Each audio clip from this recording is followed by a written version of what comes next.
Gentlemen, let's shift gears a bit and discuss representation as proposed in the BBI report. So the first thing is, Charles, and I think we've had this conversation before, but I want us to go a bit deeper. Yes.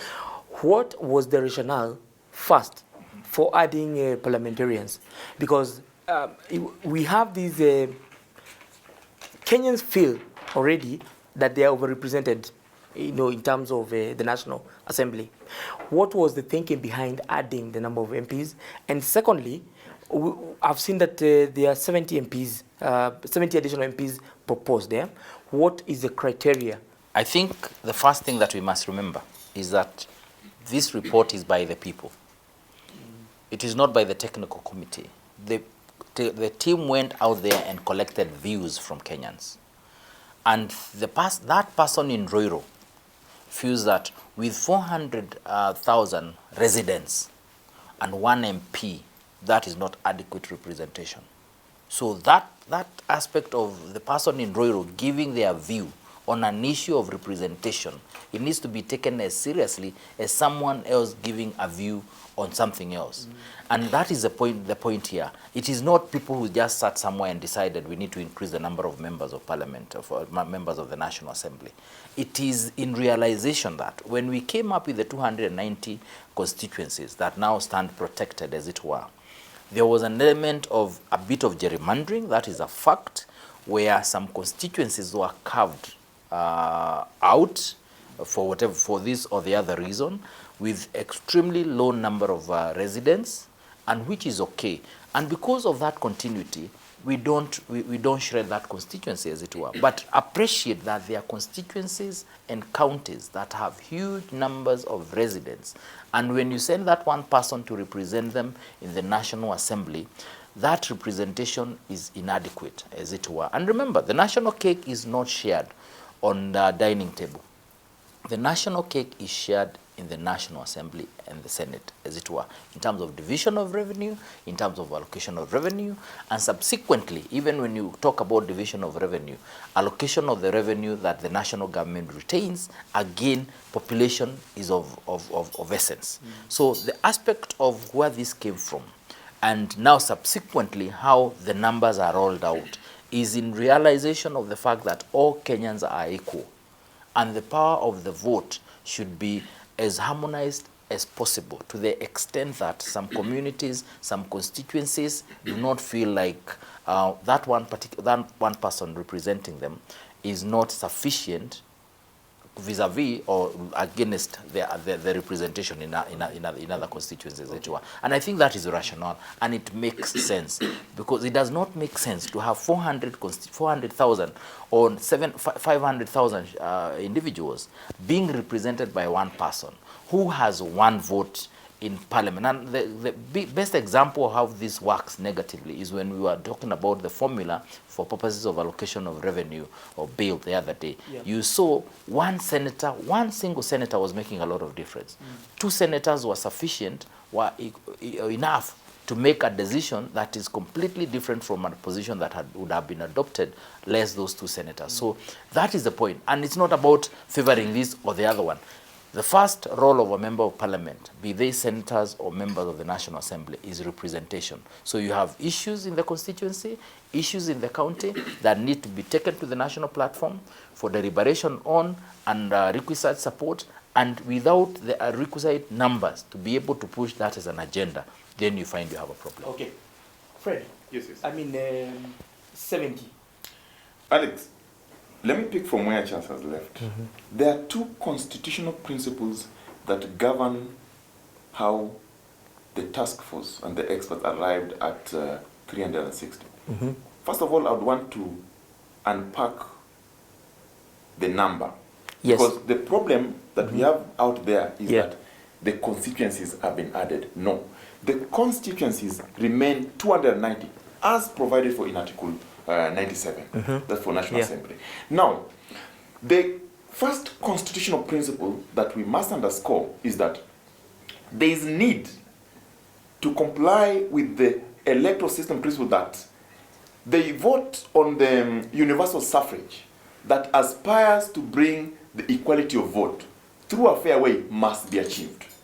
So the issue here, as Charles put it, equality of vote. And that takes me to the population. Then it takes me to the territories of Kenya. The constitution we have today says that the territories of Kenya is divided into counties. And therefore, it is imperative to look at the counties in terms of population and the numbers. Remember, there's been this issue of one man, one vote, one shilling. Yes. Remember? Yes. So if you're going to divide a national cake, you're looking at first, how many people are in a certain territory of Kenya and what do they need so that I meet their demands as a government? Let's start from there. Now, number two, the other principle that must be adhered to is the population quota, especially in the delimitation of electoral units, as envisaged in Article 89. Article 9(8) to be precise, that says that the number in a constituency shall meet the population quota, and that population quota is the number of the occupants or inhabitants divided by the number of constituencies. If you look at some of the constituencies today in this country, they are more or they are less. So the constitution that we have today, which the BBI proposal is strengthening, says that we must now ensure we comply so that that threshold is 40% or less for cities or sparsely populated areas, or 30% or less for other areas. Give you an example, Ruiru. What is the population of Ruiru constituency? It is way much higher. And therefore, this is one of the constituencies that has been earmarked for representation by 2 members. Look at other constituencies in Kiambu County. They are quite a number. So, for me, what I would want Kenyans to understand is the principle. Forget about which one will be there. The principle dictates that they must meet the population quota. The other principle dictates that the voting on the universal suffrage must aspire fair and the equality, fair representation and the equality of vote. You cannot tell me today, Alex, that you have a constituency of 500,000 people, for example. They have 1 member of parliament who gets 100 million in terms of CDF, and there's another one which has got 13,000 or 18,000 people, get the same equal share, and the numbers are low.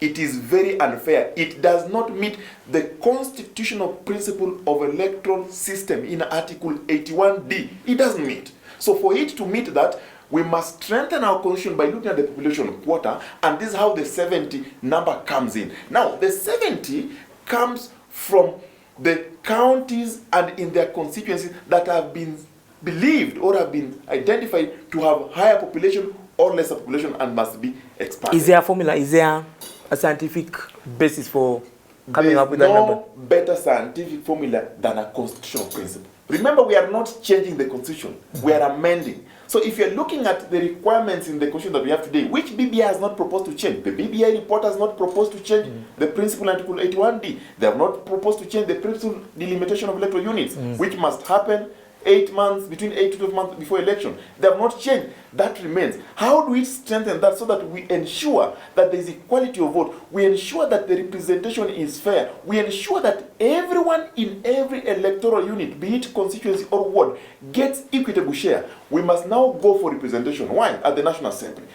The functions of National Assembly, Alex, in Article 96 are such that they take care of the interests of people in the constituency.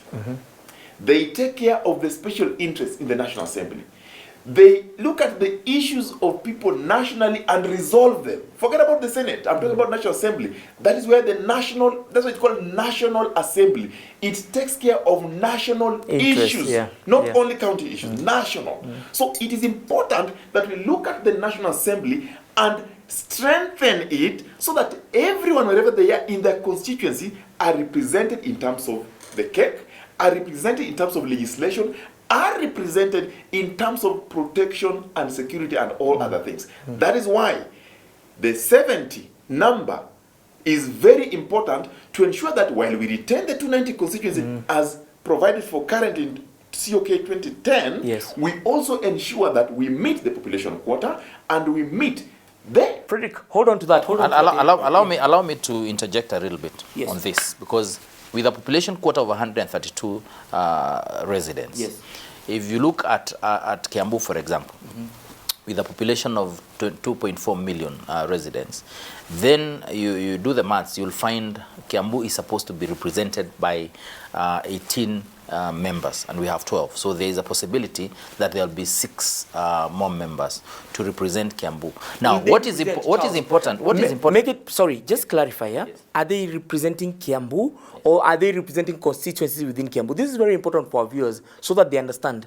I think we need to appreciate one thing, that representation is a function of members of parliament. Correct. Because the moment we only want to rush to confirm where the resources are, the fact that we saw a situation where it was necessary to have 1 or 2 extra members for purposes of revenue allocation, and it made a huge difference to the extent that certain counties would have lost, quote unquote, around 2 billion shillings if certain formulas were used. I think let us not belittle the aspect of representation, having those 2 members, so that the people in that particular constituency and county by extension can feel we have sufficient representation in that all-important National Assembly. Having said that, it is important to clarify that when it comes to CDF, obviously, after all these changes, there will be consequential changes that will have to happen, including, and remember, things like CDF, things like National Government Affirmative Action Fund, these are resources that go towards mitigating or meeting functions of the national government at county level as per the need. So naturally, when you have more members, appreciated even to the extent that you have an extra, you have many residents appreciated this way to the extent that you have even identified the need to have an extra member. Then by extension, it is natural that you will find CDF will increase, bursary will increase, a lot of resources will have to increase to align themselves to that particular aspect of the increase in the numbers that are found or resident in that particular constituency. What I'm trying to say is this. Even passing these pieces of legislation or amending them in the first instance require that you have those numbers in that particular house in the first instance. So the first reality that should be there is that there is need to have an extra member, so that that member now can go and National Assembly, as a representative of the people, the interest of the people nationally, will be able to now to have the resources follow. Because the mistake has always been people saying, it's going to be too much for us. And remember, Alex, we had 349 members in the National Assembly. 47 were moved were removed, as it were. Let us put it in perspective. Now they'll be vying, women will be vying as senators, guaranteed seat for Senate. Now, if you look at the same National Assembly, we will have cabinet ministers, maybe 10 or 12. Or 11, depending on the president, or even half of 22. We don't know, it could be for purposes as a working number, we can say half of 22. Being members of parliament, and nobody is talking about it, being paid that one salary of a member of parliament, and serving without any other salary, and they are sitting in the cabinet. So that is a saving on 11 members of the cabinet, as it were. So much as we are talking about an increment, if you look at the increment in terms of the numbers, in both houses, it's slightly over 30 people. That member is not combined is slightly over 30. It's not 70 really, because that 70 you're forgetting that 47 have moved from National Assembly to the Senate. So if you do the maths, you'll find the increment is around 38 or thereabout. Fair enough. Just below 40. Precisely. Okay. Let me bring in here. The increment is coming at no additional cost. That is the fact. And we must unpack that. Now, there's a question you asked earlier, and I just want to bring it to light. These members, will they be having CDF? The proposed amendment in the BBI document says that there shall be 360 members of parliament elected from the 290 constituencies. Correct, yes. Basically what that means, they shall be elected. Number 2, it means whatever the other 290 enjoy, they shall enjoy. Let me ask you, in terms of service the CDF Act, Yes. Based on constituency or based on MP? It is based on constituencies. Constituencies. Yes. So then the funds go to the constituencies. And so that's what we're saying. Consequently, because this is consequential. This has not happened before. There is no you are elected. You are elected as a member of the National Assembly. and you are elected to represent the people of Roiro, for instance. There is another member elected to represent the people of Roiro again. So those two individuals are going there in there. The first aspect of representation is to amend those provisions of the law that need to bring the resources to align the resources. Is that highlighted in the report? That does not have to be highlighted. There are so many other things, Alex, that are not highlighted. And I'll give you an example. The so-called National Government Affirmative Action Fund. The NGAF, yeah? Yes, that people are worried might just disappear. I don't see how it disappears when there is a board that runs that fund. It is a national government fund, as it were. Is not a county government, so you cannot move to the Senate with it. It is about mitigating against issues that have been identified, social issues, by the national government using its own national resources. And that's why you start by calling it National Government Fund, nothing before you call it anything else. So it has a board at the national level, it has a committee at the county level. The aspect of oversight, is something that can be worked within the arrangements of the National Assembly, so that the funds to go into what has been happening will not necessarily go anywhere. The problem with us is that we associate directly the fund with the individuals. Even today, you'll find people associating the ward fund with the MCA. And the MCA, I can tell you for free, will not be a member of the committee. And the CDF fund with the MP, for example. To run the ward fund. Just like today, the MP is not a member of the the national government constituency, patrons, right? CDF, as it were. But they are not even patrons. That word does not exist. They are in the that's a street word, yeah? Not exist, and I wish Kenyans would just clear their mind of that word. It does not exist. The word patron, no.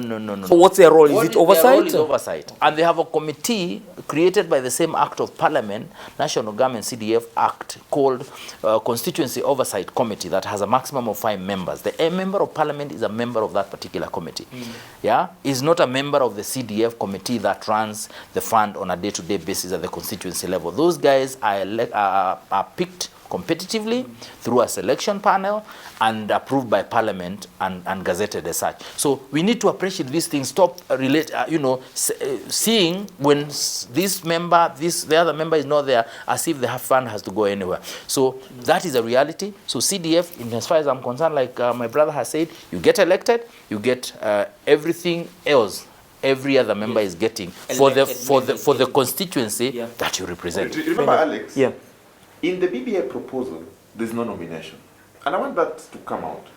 Yes. If you read the document keenly, there's no nomination. There are those that think the 70. And that's why when we started, I asked you to clarify. Exactly. So there are a lot of people that thought the 70 are nominated. They are not slots. nominated. Okay. But there's a principle that will be applied in terms of what is called mixed member representation to achieve the principle of 2/3. That will be done. But I want Kenyans to understand, why are we talking about the 70, which are more? We have explained there's no additional cost. We have explained some of them will have other roles. They still enjoy the whatever emolument they are getting as members of parliament. But look, the constitution that we have today in Article 6 demands that the state shall ensure effective service provision. That means efficiency. For efficiency to happen, you must look at the ratio of the leader versus the people he represents or she represents.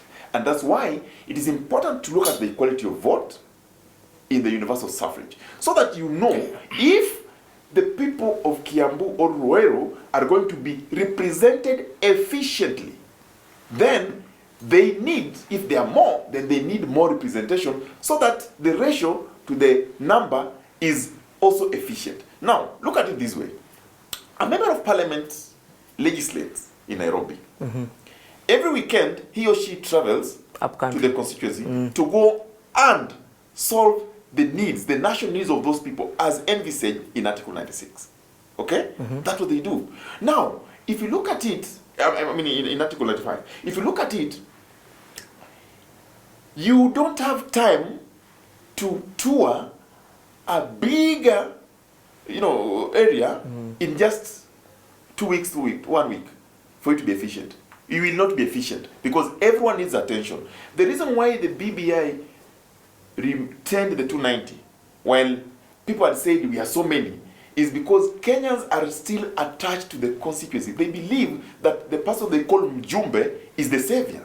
They believe so. So it is important to give them what they want, but also make what they want to be efficient in terms of service provision to them.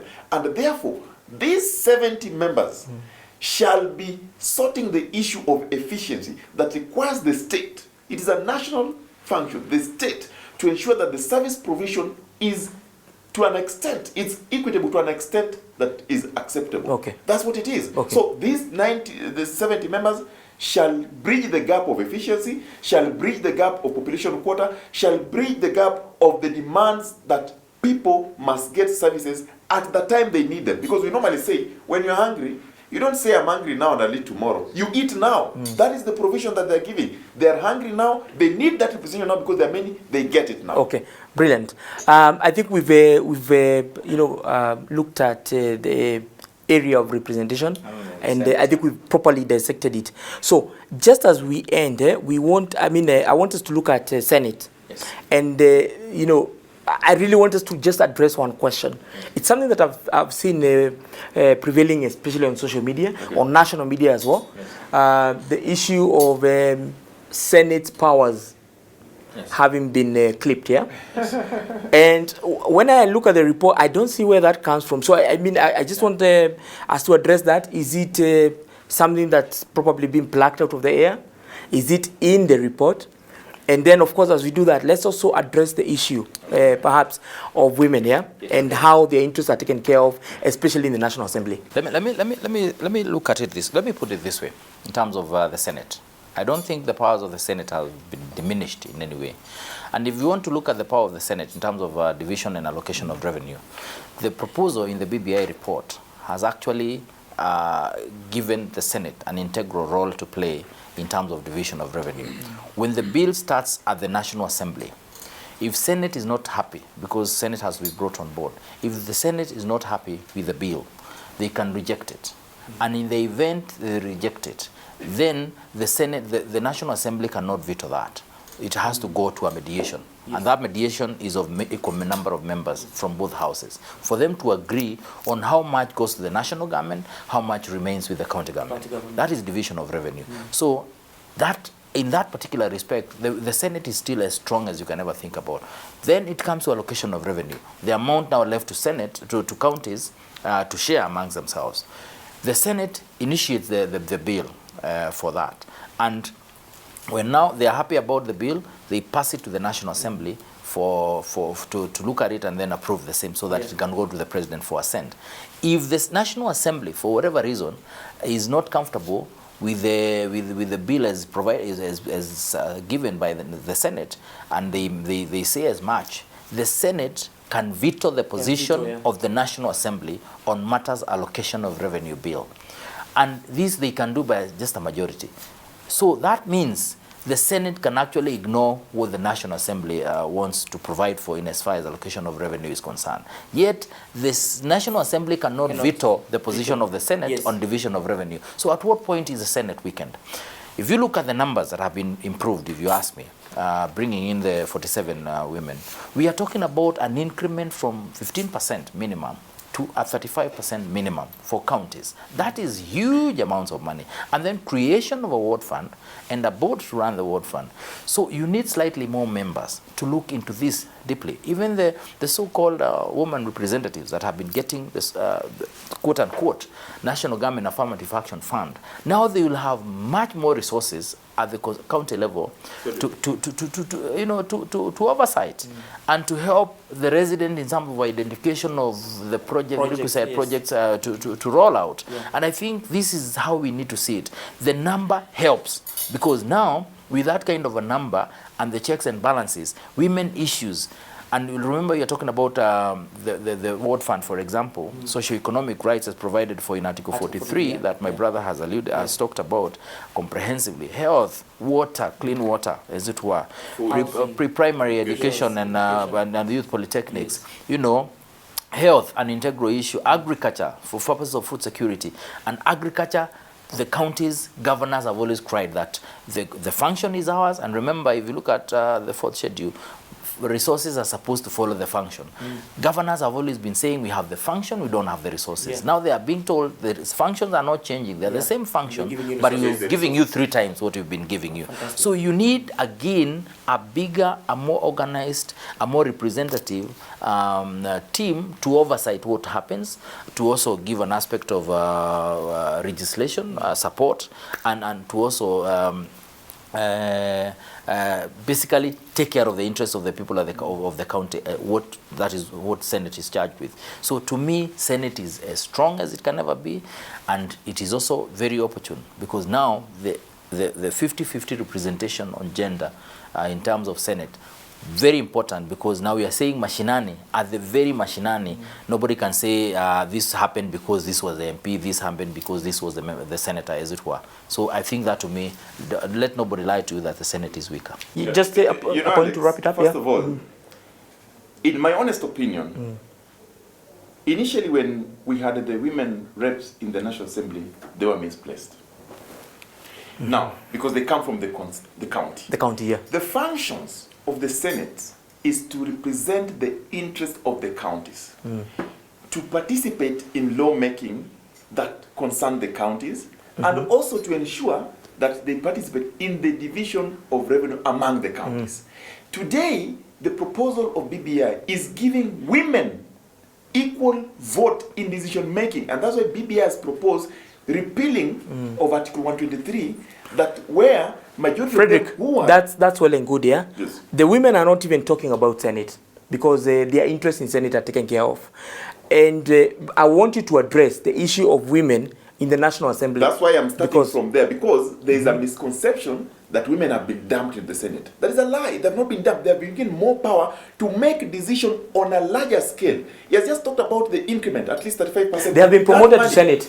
I agree with you. Fredrick, I agree with you. Alex, I agree with. Let me help. I agree with. Let me help. You know why? You know why? Just a moment. Just a moment. Let me set proper context with Fredrick. Let me tell you what. Yes. And I know where you are going. Yes. The talk is. This guy is your friend, the talk is. We had 47 women. Now we don't have them. The reality. Yes. The reality is we have 70 seats, multi-member seats, and there will be a determination on how those seats are. You saying those seats have been reserved for women? I did not say that. I am just saying there will be a determination. And let me help you here, Alex. BBI proposes that IEBC, as the organization that is going to receive the party list, the individuals you nominate must ensure a third of the members in the party list, the people we are going to vote for, must be of either gender. So 120 of those must be women. So the responsibility has been passed on. It's been passed on to the parties. Let me finish. Because a party is an integral part of the electoral process, and it's very important. And people vote parties. If you ask around, you'll hear Jubilee, you'll hear ODM and NASA. You'll not hear there could be this or the other one independent. And that way alliance as well. And that way alliance especially. So what I'm trying to say, that is one. Number two, the parties themselves, through the political parties fund, have been motivated so that they are able to bring in as many women members as possible into the National Assembly by way of 15% of revenue allocated to the fund going to the party depending on the number of women MPs that have been elected in the preceding election, and of course persons living with disability. Yes. So what we are trying to say is parties themselves, number one, they have to contend with IEBC that is telling them the list must be compliant. Number two, they will appreciate these are resources, who will hate resources. Well and good, Charles, that sounds beautiful on paper. Yes. You're the Secretary General of a political party in Kenya. Say, for example, you conduct your nominations, okay, in the 290 constituencies. Out of the 290 constituencies, the people that win, and now we are talking about 360. So let's just talk about 360 MPs. Yes. 330 are men. Only that women have made it. Okay. What do you do? That has been cured. Remember, there's a proposal. What do you do where people don't take you to court for abusing their rights on Chapter 1? Actually, we will not even get there because it has been cured. The BBI has proposed a mixed member representation. If you read the document, and in the mixed member representation, the requirement is that you shall get the seats depending on the number of votes you have achieved. And let me start from the county assembly where there's a problem. Because currently the nomination is on proportional representation on the number of seats you get. But now it says the vote. So that means you go back to the political parties, and the motivation in political parties is that when you are presenting that list, it shall ensure that it complies with the provision that 2/3 is not of the same gender. Well and good, Now, Fred. just hold on. Yes. I'm coming there. I know where you're headed. So when you present a list to IBC, it has been taken care of. Remember, you are not going to vote individuals. When you do the math of the number of votes, you are voting parties. So it starts from political parties.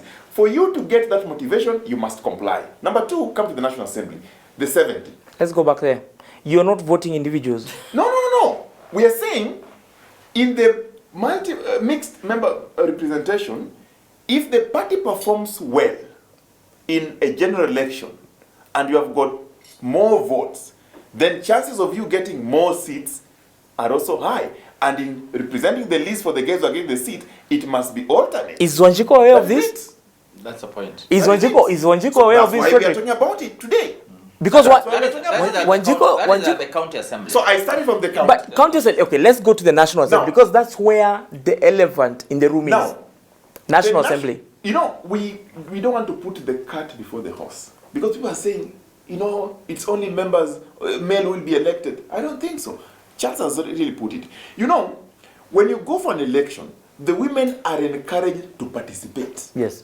And I am certain that there are women who will win election. But in the event That they are not enough. then we look at the list that is going to IEBC. And that's why Charles has put it. This list that will be going to IEBC, what is the composition? So you Is it will a purple zebra? You will replace a good example. You will replace Alex, who has won in Kiamba, with the lady who probably came in 7th and had 200 votes. Remember, Because you have not won. I think Alex, what you need to realize is that if all major political players in terms of political parties comply with what is required of them in terms of IBC, accepting only a list that is compliant, then what will happen is women will end up getting elected, because you are either this party or the other party. And remember, it's all political parties complying. Correct. And I think this is a very, very new discussion, and I think we need to only look at it. We should look at it after there's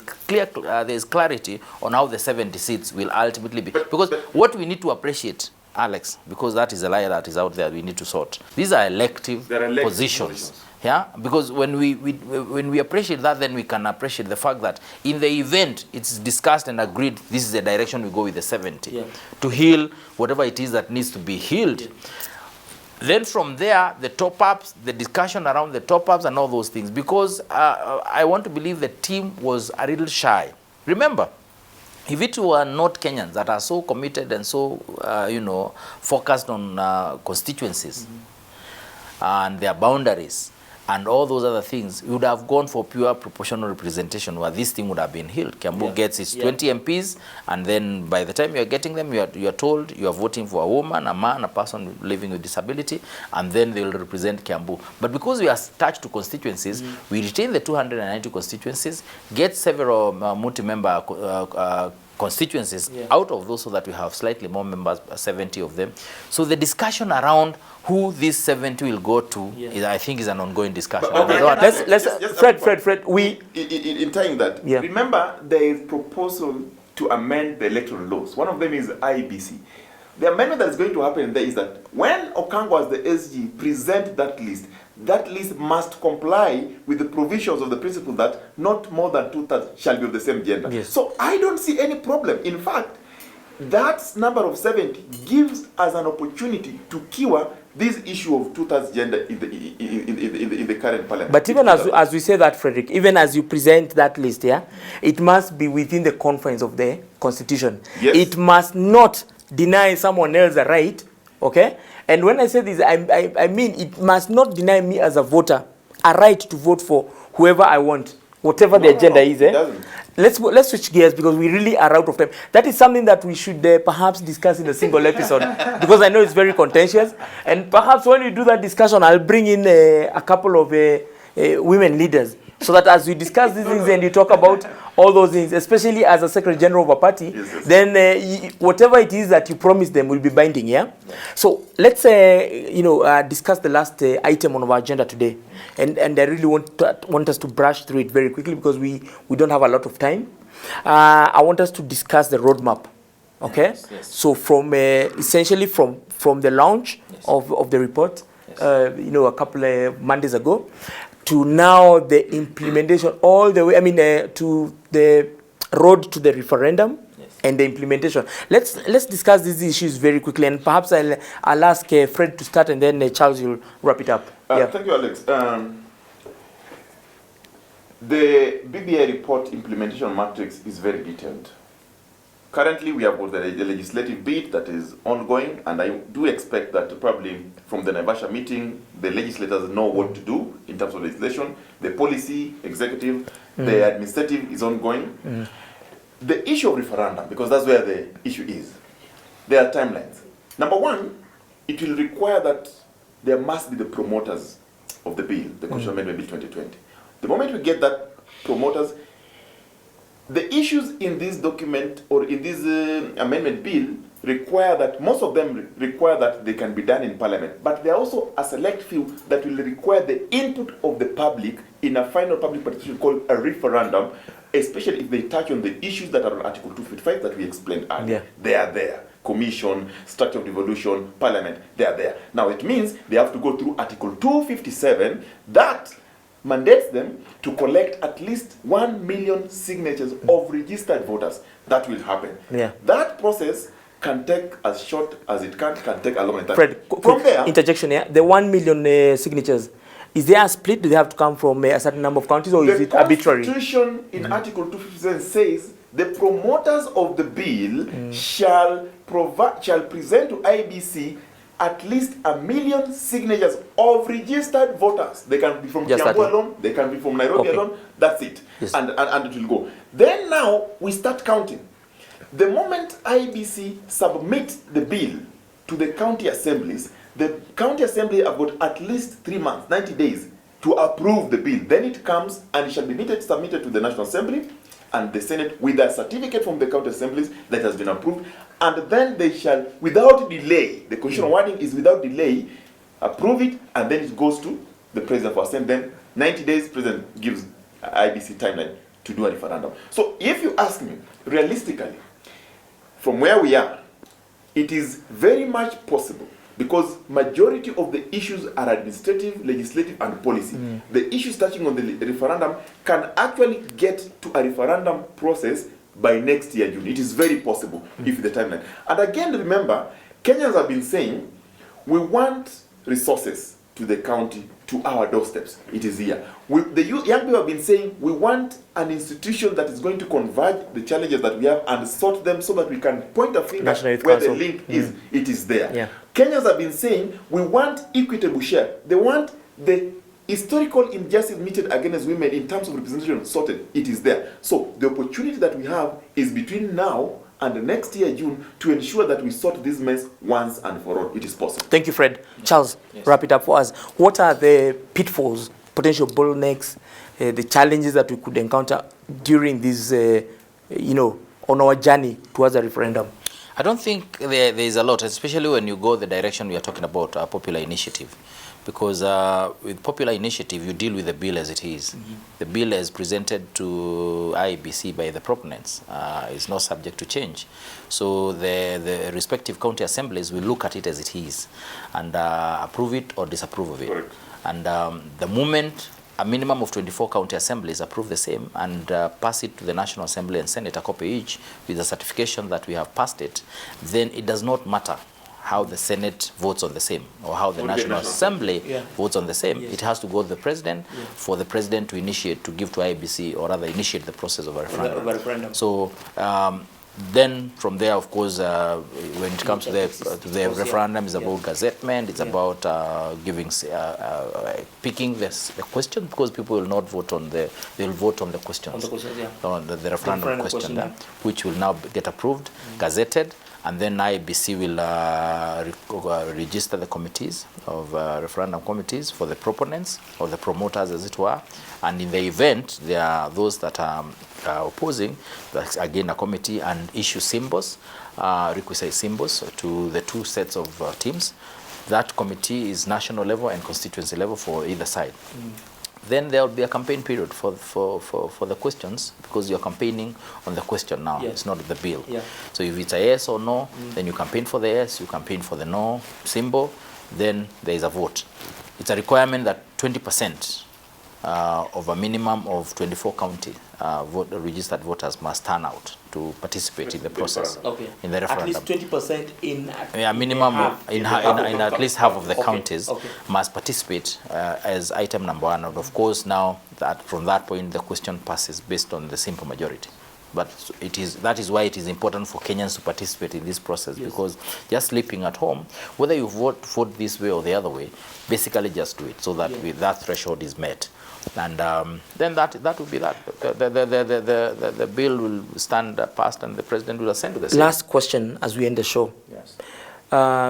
We've had people talking about having a dialogue, building consensus, reopening the document, whatever form it has taken, but anything alluding to a possibility of the report being amended. Do you gentlemen think that boat has sailed, or is there a possibility at this time? If you ask me, Alex, the president at Bomas said it is time for national conversation. This is national conversation. And the conversation also involves allowing the public to understand the misconception about the document. So that's what is happening. But look at the constitution timelines. If we are going to ensure that we have these in place before election, then also opening it widely might delay. But also the issue that the president and the Raila Odinga could now be struggling with, how do we ensure that we accommodate every view? Remember, Kenyans had an opportunity to present their views. That was done. Today the issues are very minor issues. They are minor, like, do we have a Senate with veto powers? They are not substantive issues on the real document. They are minor that can be sorted at a sitting.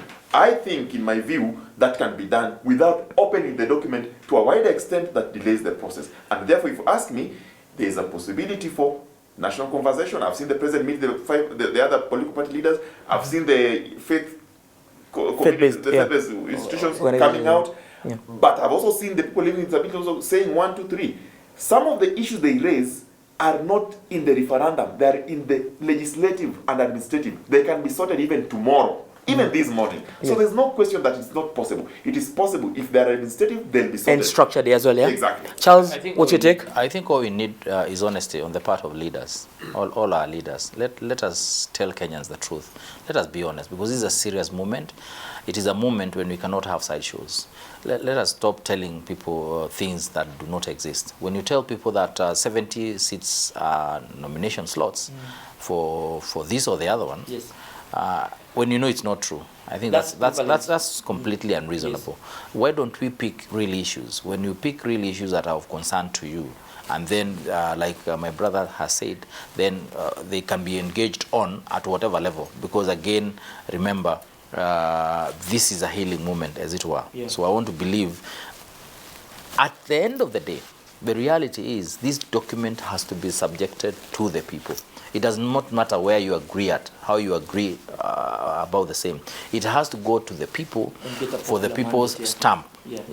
So we might not necessarily agree on 100% of everything, but if we can start by being honest with each other, that it is important to take 35% of our resources to counties without increasing the functions, and that it is important for Senate to be strengthened so that it can continue serving the people with the requisite resources that have gone there, that some counties are underrepresented and constituencies they need up. If we can be able to talk about that, then we isolate these other issues of who becomes a commissioner of IBC, who becomes what, and then we see how those are issues that can be can be determined, because at the end of the day, when you talk about this or the other one with honesty, then a conversation can be even like, within the context of the reporters. Exactly. But I think importantly is that This cannot happen, opening up documents, because we might end up going outside the timelines of having an election in 2022 without these provisions being factored, and yet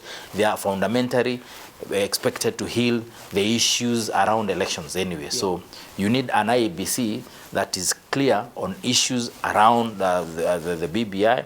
They are factored, so that by the time we go to elections, it helps us heal moving forward, instead of waiting again for another 5 years, and then circumstances might be different. Correct. Brilliant. Very last one, Fred. Every time I invite a guest to my show, I ask them to rate a BBI report as a percentage. Yes. So any number between 0 and presumably 100, how would you rate the report?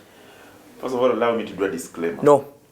We are not rating the report, but we are giving what is good for the people of Kenya. If you ask me, in my own honesty, yes, this document has captured the economic inclusion that this country needs most. Forget about the political percentage. In terms of percentage on economic inclusion, I'll give it 90%. Overall percentage? Overall percentage, you can rate from 90 where I've gone. Fantastic. All right, gentlemen, it's been an absolute pleasure to have you on my show today. I realize the time has perhaps not been ample for us to go through all the many issues, and I know there are lots of them and all the other stuff, but I'm sure we'll have an opportunity in a few coming weeks to have you both here on set. So viewers, thank you very much for joining us as we continue dissecting the BBI report with Charles Munyui and Fredrick Okango. Today we looked at issues surrounding the representation, issues surrounding the national philosophy of Utu, and of course we ended up by looking at the roadmap to the referendum. Thank you for joining us. See you next week. My name is Alex.